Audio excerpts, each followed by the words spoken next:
అందరికీ నమస్కారం. ఈనాటి కథ దాన రహస్యం. ఒక ఊళ్ళో ఒక దాసుగారు ఉండేవారు. ఆయన ఊరూరా తిరిగి హరికథలు చెప్పి శ్రోతలు తమ శక్తి కొద్దీ ఇచ్చే డబ్బులతో కానుకలతో జీవయాత్ర సాగిస్తూ ఉండేవారు. ఒకసారి దాసుగారు ఒక గ్రామానికి వెళ్ళారు. ఆ ఊరి వాళ్ళు ఆయన చేత హరికథ చెప్పించాలని నిశ్చయించారు.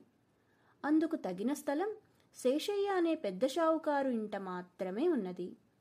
అందుచేత గ్రామ ప్రముఖులు దాసుగారిని శేషయ్య గారి ఇంటికి తీసుకుపోయి వీరి చేత హరికథ చెప్పించాలని నిర్ణయించాం.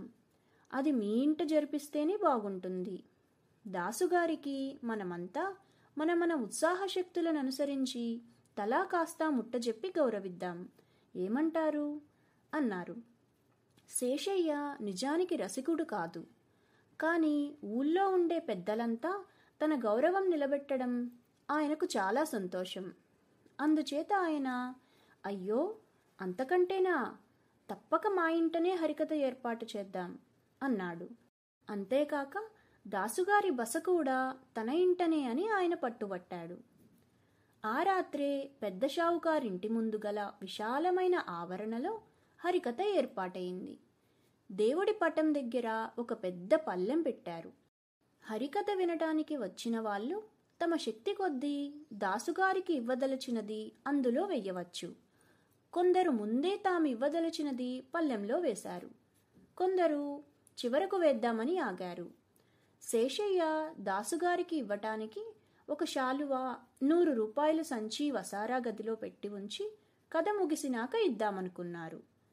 ఆ ఊళ్ళో చలమయ్య అనే చిన్న షావుకారు ఒకడున్నాడు.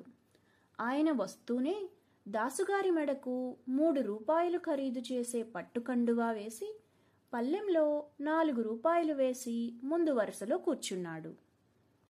ఈ హరికథ తన ఆధ్వర్యాన జరిపించినట్టయితే ఆయన దాసుగారిని ఇంకాస్త ఘనంగా సత్కరించేవాడే.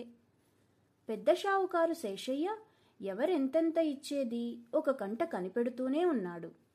అన్నిటిలోకి పెద్ద పద్దు చలమయ్యదే, అది కూడా 10 రూపాయల లోపుదే. అలాంటప్పుడు తాను మటుకు దాసుగారికి 100 రూపాయలు నగదు ఒక శాలువా ఇచ్చుకోవడం దేనికి? ఓ 10 రూపాయల రొక్కము ఒక జత పంచెలు ఇస్తే సరిపోతుంది కదా. దాసుగారు హరికథ ప్రారంభించి చెప్పుకుపోతున్నారు.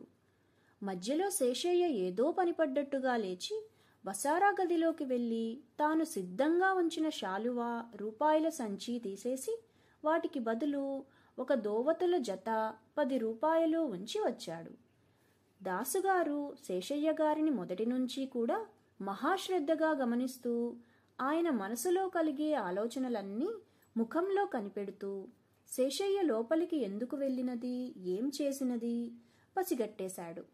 శేషయ్య తిరిగి వచ్చి కూర్చోగానే ఆయన ఒక పిట్ట కథ చెప్పాడు. కర్ణుడు మహాదాత, అడిగిన వాడికి లేదని ఎరుగడు. ఒకనాడు కర్ణుడు అభ్యంగనానికి సిద్ధమవుతుండగా ఆయనను యాచించటానికి ఎవరో ఒక బ్రాహ్మడు వచ్చాడని పరిచారకులు చెప్పారు. ఆ బ్రాహ్మణ్ణి తన వద్దకు తీసుకురమ్మన్నాడు కర్ణుడు. ఆ బ్రాహ్మడు వచ్చేసరికి కర్ణుడు ఎడమచేత బంగారు పాత్రలో నూనె పట్టుకొని కుడిచేత్తో వంటికి నూనె రాసుకుంటున్నాడు. మహారాజా, పేదవాణ్ణి, తమకు తోచినది ఇప్పించండి అన్నాడు బ్రాహ్మడు. మహాదాత అయిన కర్ణుడు తన ఎడమచేత ఉన్న బంగారు గిన్నెను అలాగే బ్రాహ్మడికి ఇచ్చేశాడు. బ్రాహ్మడు దాన్ని సంతోషంతో స్వీకరించి, మహాదాతవు, కానీ ఎడమచేత్తో ఎవరైనా దానమిస్తారా? అలా ఇవ్వటంలో గల రహస్యమేమిటి అని అడిగాడు. దానికి కర్ణుడు చిరునవ్వు నవ్వి, ఇదే దానం ఇచ్చేటప్పుడు అందరూ పాటించవలసిన రహస్యం. చెయ్యదలచిన దానాన్ని జాప్యం లేకుండా చెయ్యాలి. మాట వరసకు నేను నీకీ గిన్నెను ఇవ్వాలనుకున్న క్షణంలో అది నా ఎడమ చేత ఉన్నది. దాన్ని కుడి చేతికి మార్చుకునే లోపల నా బుద్ధి మారిపోవచ్చు. అందుచేత ఎడమ చేతిలో ఉన్న వస్తువును ఎడమ చేత్తోనే ఇచ్చాను అన్నాడు కర్ణుడు. ఈ పిట్ట కథ చెప్పి హరిదాసు గారు అసలు కథకు వచ్చారు. కానీ శేషయ్యకు ఆ పిట్ట కథ చెంపదెబ్బలాగా తగిలింది. హరికథ పూర్తయ్యాక ఆయన దాసుగారికి తాను ముందుగా ఇవ్వాలనుకున్న కానుకల కన్నా కూడా ఘనంగా ఇచ్చి గౌరవించి పంపాడు. కథ సమాప్తం.